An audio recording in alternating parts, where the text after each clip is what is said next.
Resultados sin hallazgos. Auditoría del Tecnológico de Monterrey al TREP confirma seguridad en transmisión de resultados electorales. Bernardo Arévalo anuncia reinicio de transición de mando, nueva estrategia para el futuro gobierno.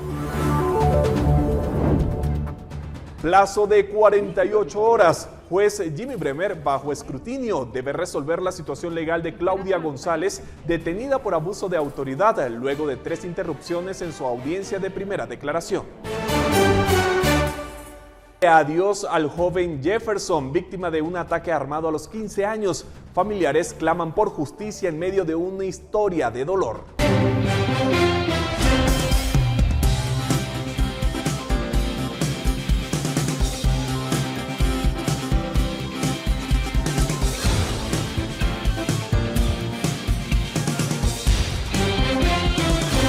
Gracias por acompañarnos en esta noche de jueves y sean todos bienvenidos a la emisión estelar de Noticiero Guatevisión. Soy Alberto Toro Bielma y acompañado de todo un equipo periodístico ya tenemos para ustedes la jornada noticiosa. Así que vamos a arrancar de inmediato porque este día el Tecnológico de Monterrey presentó los resultados de la auditoría realizada al sistema utilizado para la transmisión de resultados preliminares en las elecciones y determinó que no hay hallazgos ni vulneraciones. Detalles a continuación. El sistema para la transmisión de resultados preliminares, empleado por el Tribunal Supremo Electoral para la primera y segunda vuelta, ha sido utilizado por algunos para denunciar supuestas inconsistencias en el proceso electoral, pese a no ser vinculante con los resultados. Este jueves, el Tecnológico de Monterrey presentó el informe de una auditoría realizada al sistema y que concluyó que no hay hallazgos ni vulneraciones. Esto ocurrió después de someter al sistema a pruebas de estrés con usuarios utilizando la plataforma al mismo tiempo, además de simulaciones de ataques para conocer cómo reaccionaba el sistema en términos de seguridad. Utilizamos varias herramientas, tanto en las 2 vueltas, porque se corrieron en 2 ocasiones, no hubo vulnerabilidades ni hallazgos. Sí hubo algunas recomendaciones, las cuales de la primera a la segunda vuelta fueron acatadas y vimos una disminución precisamente en la cantidad de recomendaciones que los sistemas encontraban. Pero aún así, como comento, no hubo ningún hallazgo, ninguna vulnerabilidad que se haya encontrado en estos sistemas. Sin embargo, algunos fiscales de partidos políticos cuestionaron que la prueba se haya realizado sobre el programa y no sobre el funcionamiento el día de las votaciones. ¿Esto fue una auditoría al proceso o al programa? Esta es una auditoría que se hizo al programa informático del TREP. O sea que si yo quiero saber si tuvo caídas el sistema o algo así, ¿no me lo puede dar usted? Porque es al programa, ¿es así? ¿O sí me puede decir si tuvo caídas el sistema? No que yo haya observado durante la jornada, y aún así creo que esos resultados los presentó el ingeniero Jorge en la parte del uptime, por decirlo así, del sistema. Este sistema solo se utiliza para dar a conocer los resultados preliminares el día de los comicios. En total, la plataforma costó al TCE unos 148 millones de quetzales. Según el Departamento de Informática del Tribunal, se llevará a cabo una auditoría adicional a la realizada por el Tecnológico de Monterrey. Con imágenes de Byron Baiza, informó para Noticiero Guatevisión, Henry Montenegro. Y el Tribunal Supremo Electoral solicitó al Ministerio Público que le informe sobre las investigaciones que mantiene contra al menos 6 partidos por supuestas irregularidades en su proceso de formación. El pasado 30 de agosto, Prensa Libre y Noticiero Guatevisión daban a conocer la noticia sobre una serie de investigaciones iniciadas por la Fiscalía contra Delitos Electorales del Ministerio Público en contra de 6 partidos políticos por presuntas inconsistencias en el proceso de formación. Se trata de las agrupaciones políticas Cambio, Viva, WINAC, Voz, Mi Familia y Unión Republicana. Luego de la noticia, el Pleno de Magistrados del Tribunal Supremo Electoral ordenó a la Inspección General que solicitara al Ministerio Público información sobre estos casos específicamente, así como sobre la situación de Movimiento Semilla, que está a cargo de la FESI. No se nos ha brindado información oficial por escrito. La Fiscalía contra la Impunidad indicó que daría la información entre el día de ayer y hoy. Esperamos que cuando regrese a la Inspección General pues ya tengamos algún tipo de notificación. Sin embargo, en la Fiscalía de delitos electorales sí han dado información de una forma verbal a efecto de indicarnos que ciertos números de expedientes, nombres de auxiliares fiscales que tienen a cargo la investigación, así como diligencias que se encuentran en trámite. Según el tribunal, la información será utilizada para determinar si deben aplicar alguna sanción administrativa. A efecto que pueda darnos información sobre cada una de las investigaciones que se tienen dentro de esta institución, a efecto que nos puedan dar número de carpeta ministerial, nombre del fiscal, el estado de los procedimientos, a efecto de poder darle continuidad e informar al Pleno por las diferentes situaciones que se pudieran presentar y por las diferentes sanciones administrativas que pudiera conllevar cada una de estas investigaciones. Hasta la fecha, el TC ha trasladado 71 denuncias al Ministerio Público para investigar casos de personas fallecidas en actas notariales, así como afiliaciones sin consentimiento y presentación de documentación falsa por parte de algunos partidos. Sin embargo, algunas agrupaciones políticas cuestionaron si fue el Tribunal Supremo Electoral quien denunció al partido Movimiento Semilla, pero la Inspección General negó que haya sido por una denuncia de este tipo que inició el proceso en contra de este partido. Con imágenes de Byron Baiza, informó para Noticiero Guatevisión, Henry Montenegro. Y miren, del 27 de marzo, cuando comenzó la campaña, hasta el 31 de agosto pasado, los partidos políticos reportaron gastos por más de 55 millones de quetzales, según los datos actualizados por la Unidad de Fiscalización de Partidos Políticos del Tribunal Supremo Electoral. Esta unidad expuso que de este total, 43 millones fueron de financiamiento privado y 12 millones de deuda política. Mientras tanto, la unidad de medios del Tribunal Supremo Electoral reportó por lo menos 95 expedientes por pauta en redes sociales no verificadas, que era el procedimiento establecido para esta campaña. Mientras tanto, el Pleno de Magistrados del Tribunal Supremo Electoral dio a conocer que están investigando posibles casos de fuga de información. Esto se deriva de resoluciones o información que se filtra antes de tiempo y se publica en redes sociales, incluso cuando las partes involucradas aún no han sido notificadas. En estas plataformas se han detectado casos de NetCenter que tienen acceso a resoluciones antes de que sean publicadas. Una posible fuga de información a lo interno, pues esto es una percepción, no hemos confirmado nada fehacientemente, pero es una percepción que va más allá de solo imaginarlo o sentirlo, sino que a veces las cosas están aún por salir a notificarse o qué sé yo, y pues ya están en las redes. Entonces no es una cosa que yo tenga ya o que tengamos los magistrados una detección específica de dónde está ocurriendo, pero sí está ocurriendo. Y esta semana se tenía previsto que se reanudara el proceso de transición entre el gobierno de turno y el que tomará posesión el próximo año de Bernardo Arévalo. Sin embargo, según el Ejecutivo, hasta el momento no existe comunicación para retomar ese proceso. El organismo ejecutivo no ha recibido ninguna comunicación oficial por parte del gobierno de Bernardo Arévalo para que el proceso de transición de mando continúe su curso. Según Rafael Rodríguez, delegado por parte del presidente Alejandro Yamatei, desde que se anunció que el movimiento Semilla no continuaría en lo acordado, se detuvo el curso del mismo, pues deben intervenir ambos equipos para poder trasladar los mandos. Pellecer no aclaró si el gobierno aceptará o no la nueva metodología que propone la gestión entrante, pues no se tiene comunicación alguna. Nosotros dependemos de la recepción que haga el equipo entrante de la información y de las consultas y dudas que tengan para poder continuar. Quienes suspendieron el proceso de transición, como ustedes saben, fue el presidente electo y su equipo.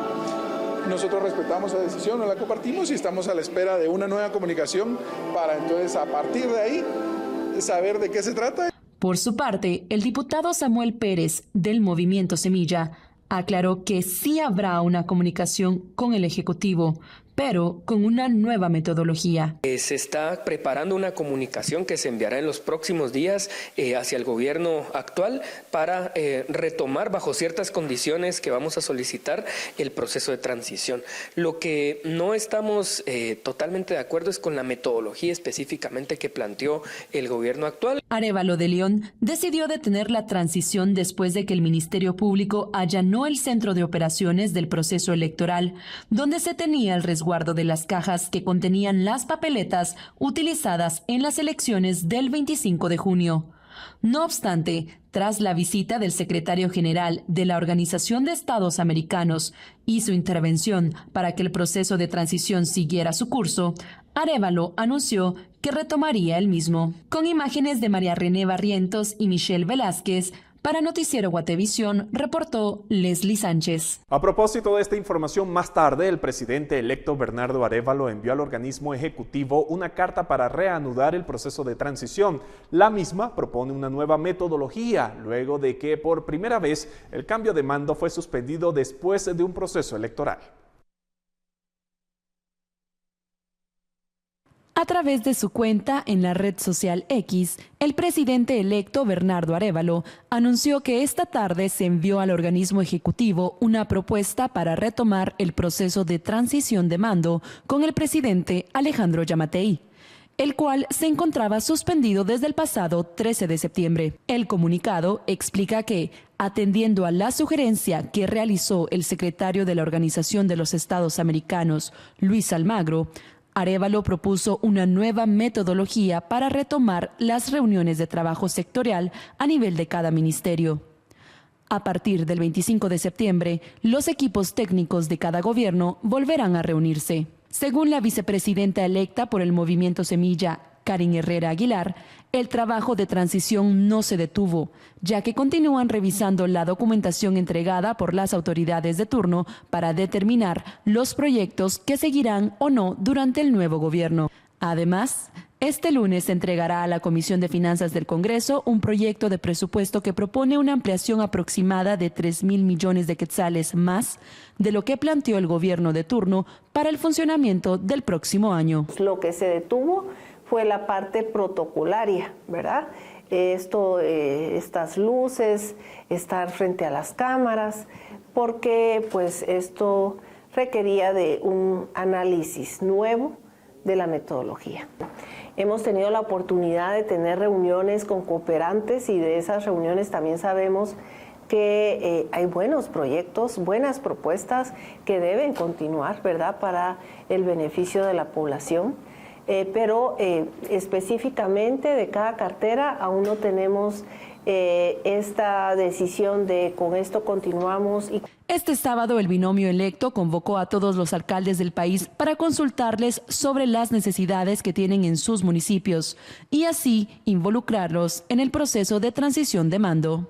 Con imágenes de María René Barrientos y Michelle Velázquez, para Noticiero Guatevisión reportó Leslie Sánchez.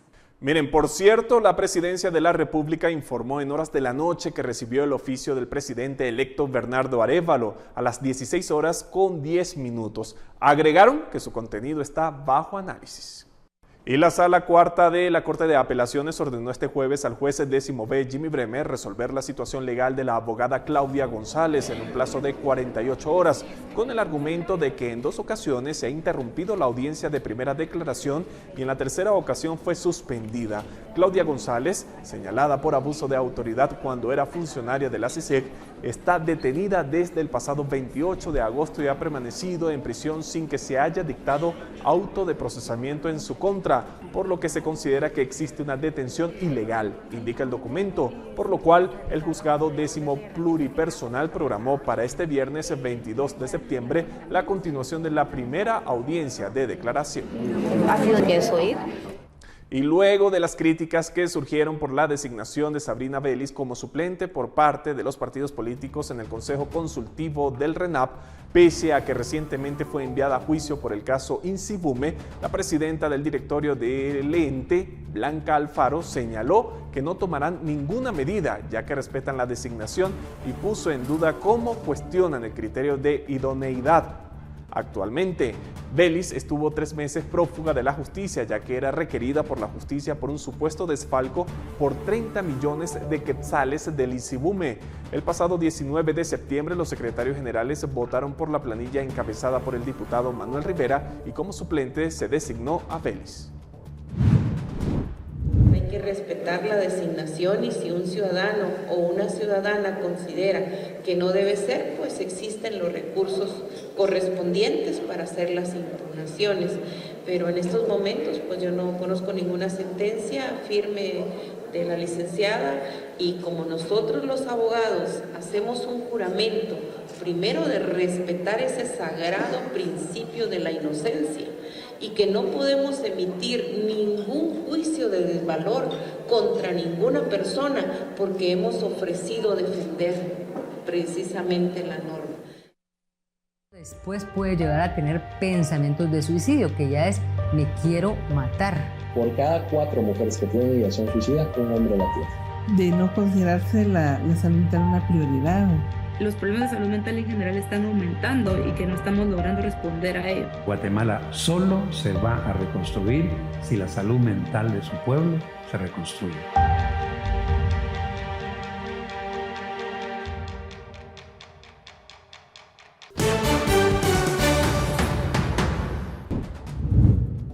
Y un hecho similar ocurrió en el interior de una finca ubicada en el kilómetro 13 de la ruta a Los Ocotes, en la zona 25, donde bomberos voluntarios reportaron la localización del cuerpo sin vida de un hombre.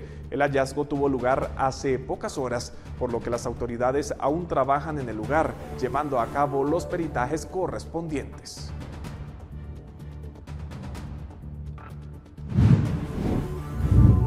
Un tercer cuerpo fue hallado este jueves por socorristas. Se trata del cadáver de un hombre que fue recuperado por los bomberos voluntarios del río Michatoya, a un costado de la colonia Sacramento 2, esto en Palín Escuintla. El cuerpo será trasladado a la morgue del INASIF para su identificación. Hasta el momento no se ha reportado que el cuerpo tenga señales de violencia. En otro hecho, en el kilómetro 91 de la ruta interamericana se registró un accidente de tránsito en el que estuvieron involucrados un autobús y un camión. La emergencia fue atendida por bomberos voluntarios de la 98 y 99 compañía, quienes rescataron al piloto del camión para luego trasladarlo al hospital de Tecpan en Guatemala, Chimaltenango. Y continuamos con información relacionada a la creciente violencia en Guatemala. Este jueves se está realizando el velorio de un joven de 15 años que perdió la vida luego de un ataque con arma de fuego, aparentemente perpetrado por miembros de una pandilla. Hablamos con la tía del fallecido para conocer el relato. Jefferson Fermán, de 15 años, falleció este 20 de septiembre en un ataque armado en la 9ª Avenida y 17 Calle de la Zona 6, en la colonia Santa Faz, Chinautla. Los hechos sucedieron al mediodía, hora en que el joven ingresaba a la escuela Tecunumán. Según versiones de vecinos, Jefferson era acompañado por una joven cuya identidad se desconoce y quien lo habría engañado para salir del establecimiento y llevarlo al lugar de los hechos. Los bomberos que atendieron la emergencia ya no pudieron reanimarlo debido a la gravedad de las heridas. Hoy, sus familiares se congregaron para despedirse de él. Desconocemos ese hecho porque supuestamente él iba para la escuela con una subcompañera, no sé quién es, desconocemos quién es la niña, para que él haya estado ahí si él ahí no vivía. Él ahí no vivía, o sea, yo no entiendo qué andaba haciendo mi sobrino en ese lugar, y mucho menos a esa hora, si él ya tenía que estar camino para la escuela. Esta no es la primera vez que la familia sufre un duelo por la delincuencia, por lo que piden que se haga justicia. Digo, yo no creo que mi sobrino esté ahí en ese ataúd. Él no se merecía eso. Él no se merecía eso. Y es segunda persona que perdemos por un hecho similar. Hace 5 años mataron a mi hermano también y no hicieron nada. Su caso quedó impune y ahora se vuelve a repetir la misma historia. La familia Fermán Menchú daría su último adiós a Jefferson, un adolescente que recordarán con amor.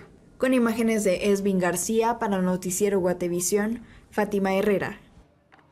Después puede llegar a tener pensamientos de suicidio, que ya es me quiero matar. Por cada 4 mujeres que tienen ideación suicida, un hombre la tiene. de no considerarse la salud mental una prioridad. Los problemas de salud mental en general están aumentando y que no estamos logrando responder a ello. Guatemala solo se va a reconstruir si la salud mental de su pueblo se reconstruye.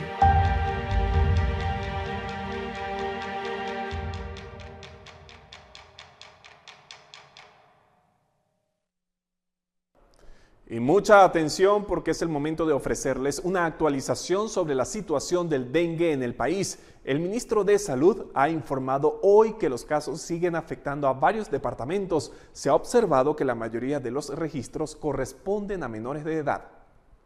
20.167 casos de dengue han sido reportados en lo que va del año, de los cuales 34 personas han fallecido. Según el ministro de Salud, Francisco Coma, pese a que la enfermedad continúa afectando a los guatemaltecos, la tendencia para los próximos días es que los reportes disminuyan y que no se llegue a números como los registrados en 2019, cuando los casos de dengue superaron los 50,000. No obstante, las condiciones climáticas de lluvia han contribuido para que la afección prevalezca. Lo que sucede es que también en muchas regiones ya hay una presencia de lluvia significativa y esto pues desgraciadamente favorece el desarrollo del zancudo. Tenemos como informe a la población disponibilidad de los medicamentos y los insumos necesarios para poder brindarles la atención que se requiere. Zacapa, Chiquimula, Escuintla, Suchitepeques y Quetzaltenango son los departamentos que reportan la mayoría de casos, afectando principalmente a menores entre los 5 y 14 años, aunque en general no son graves. Como parte de las acciones para combatir la enfermedad en los menores, el ministro indicó que se han efectuado fumigaciones en centros educativos. De hecho, ellos nos reportan y nos solicitan que vayamos y fumiguemos las escuelas en donde se ha detectado mayor incidencia o presencia del zancudo. Lo que pasa es que recuerden que al fumigar hay que impedir que, por ejemplo, ese día los niños no asistan a clases y lo mismo pasa en las viviendas, ¿verdad? Desde el pasado 31 de agosto, la cartera se declaró en estado de emergencia sanitaria ante el incremento de los casos, cuya vigencia culminará en noviembre próximo. Con imágenes de Michelle Velázquez y María René Barrientos, para Noticiero Guatevisión, reportó Leslie Sánchez. Vecinos de Monterreal 2 en Mixco denuncian basurero clandestino. Luego de llamado de alerta, misteriosamente desaparece. ¿Qué sucedió? Al regresar de la pausa le contamos.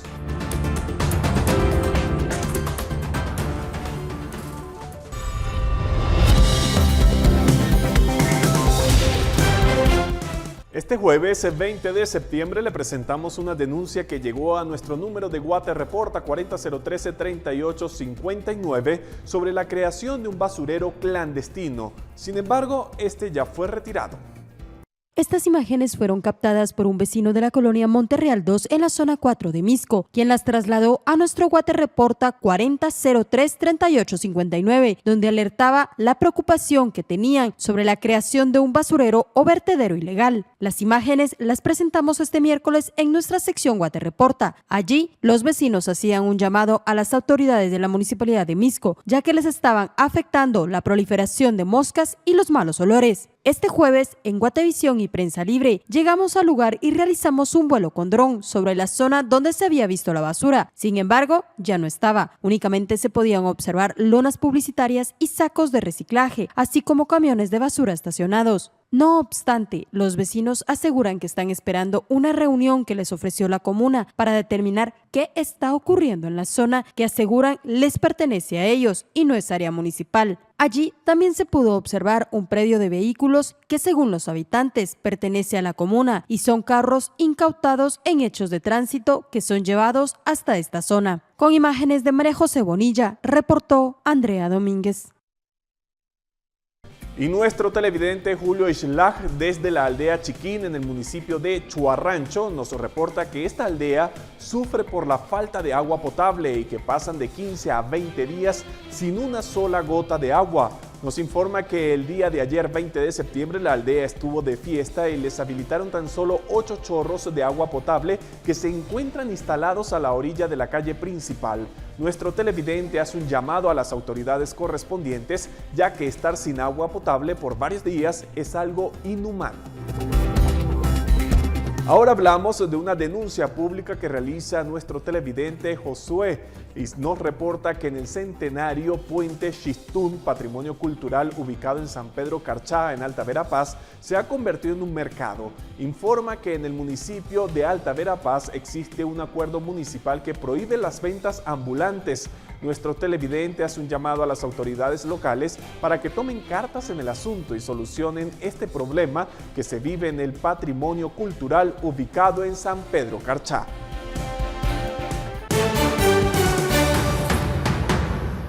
A nivel global, la escasez de talento alcanza su nivel más alto en 17 años, según la encuesta de Manpower Group. Al volver de la pausa le contamos más sobre la expectativa de empleo para lo que queda del año.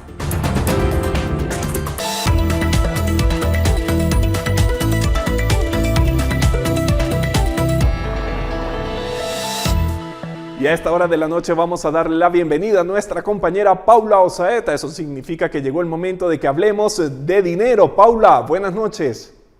¿Cómo están? Buenas noches. Qué gusto acompañarlos a esta hora de la noche. Quiero contarles que el Tratado de Libre Comercio entre Guatemala y Corea del Sur puede representar ventajas de oro para las pequeñas y medianas empresas exportadoras, pues desde el momento en que la adhesión cobre vigencia, el 80% de los productos negociados entrarán con arancel 0% al país asiático, siendo 9.791 productos, además de acceder a un mercado de 52 millones de personas con ventajas comerciales e igualdad de condiciones frente a los otros países de la región. Un mercado acostumbrado a consumir productos de alta calidad que actualmente se producen en Guatemala. Mientras tanto, el otro 20% de productos se irá desgravando en diferentes etapas que van desde 3 hasta 19 años. De acuerdo con información del Ministerio de Economía de Guatemala, en total son 11.673 productos. De acuerdo con un análisis de oportunidades de exportación e importación que pueden aprovechar las pymes y así generar relación comercial con Corea del Sur, que fue realizado por Agexport, identifica al café entre los productos con potencial para exportar, específicamente para pymes. Y en otros temas quiero contarle que en la última edición de la encuesta de expectativas de empleo de Manpower Group, más de 200 empleadores a nivel nacional reportan intenciones de contratación más altas que el trimestre anterior. Los empleadores esperan contratar más trabajadores en este cuarto trimestre, reportando una tendencia neta de empleo ajustada del 36%. Sin embargo, la escasez de talento sigue siendo un reto. Las intenciones de contratación en empresas guatemaltecas se mantienen estables. Comparado con el trimestre pasado, las expectativas de contratación han aumentado en un 4%. Guatemala se encuentra en quinto lugar del ranking top global para sus prospectos de contratación, manteniéndose por arriba del promedio global. La intención de contratación hoy en día, lo que nos arroja la encuesta, es un 36%, manteniéndose estable en Guatemala. A nivel global, Guatemala se encuentra en el primer lugar por sus expectativas de contratación en el sector de bienes de consumo y servicio, superando el promedio mundial por 23 puntos porcentuales. Sin embargo, a nivel global se tiene un gran reto, y es que la escasez de talento alcanza su nivel más alto en 17 años, con un 72%. Hay que reforzar, sobre todo creo que en la juventud y en todos los que estamos en el ámbito laboral, cuáles son como las características o las habilidades blandas más requeridas. ¿Por qué? Porque creo que es uno de los factores claves para que cada uno de los jóvenes y todos los que estamos en el ámbito podamos prepararnos en capacitación. En 2023, 4 de cada 5 empleadores a nivel global reportaban tener dificultades encontrando el talento que necesitan, mostrando un aumento de 2 puntos porcentuales en comparación al año pasado y duplicándose desde el 2015. En Latinoamérica la escasez es del 77%, lo que significa que 7 de cada 10 empleadores tiene estas dificultades. Y si por necesidad tuvo que aceptar un trabajo inferior a su puesto anterior y ahora, tiempo después, quiere buscar un puesto mejor, ¿cómo puede evitar que los reclutadores pasen por alto su amplia experiencia en un puesto relevante? Hoy le daré algunos consejos. Resalte más en su currículum los logros y funciones de las posiciones de mayor rango y haga su carta de presentación expresando las soluciones que puede dar de acorde a la vacante en cuestión. Utilice el mayor número de palabras claves relacionadas con el puesto que le interesa, ya sea por correo, por LinkedIn o haciendo networking. No es que minimice su labor y puesto actual, donde seguramente también tendrá muchos logros, pero sí asegúrese que el reclutador además también vea la posición anterior, el mayor nivel de responsabilidades que ha tenido y cómo contribuyó a una empresa. Espero que estos consejos les sirvan. Nos vemos mañana con más información. Buenas noches. Muchísimas gracias, Paula, y seguimos hablando de economía porque antes de que termine septiembre, la Comisión Nacional del Salario Mínimo tiene prevista una reunión para analizar los informes elaborados por las comisiones paritarias sobre la viabilidad o no de un incremento para el próximo año. Según el Ministerio de Trabajo, Rafael Rodríguez, las condiciones económicas presentan un crecimiento favorable y la inflación no continúa creciendo. Sin embargo, dichos aspectos deberán ser analizados por los miembros de la comisión previo a tomar una decisión por parte del Ejecutivo. Pellicer aseguró que para este año se espera tener una resolución sobre el salario mínimo antes de las fiestas navideñas. Y a partir de ahí, pues ya con estas opiniones y lo dicho por la Comisión Nacional de Salario, ya nos sentaremos seguramente con el presidente Yamatei para llevarle una propuesta técnica de lo que podría ser los aumentos al salario mínimo. ¿Es viable de que se pueda dar en este año o qué? Pues mire, las condiciones económicas sigue habiendo un crecimiento, el nivel inflacionario pues sí se detuvo, digamos, de lo que había empezado el ritmo inflacionario de lo que venía el año, entonces son esos elementos los que se tienen que considerar. Estados Unidos adopta nuevas medidas ante el aumento de migrantes que llegan a Texas desde el fin de semana. Detalles en nuestro segmento internacional.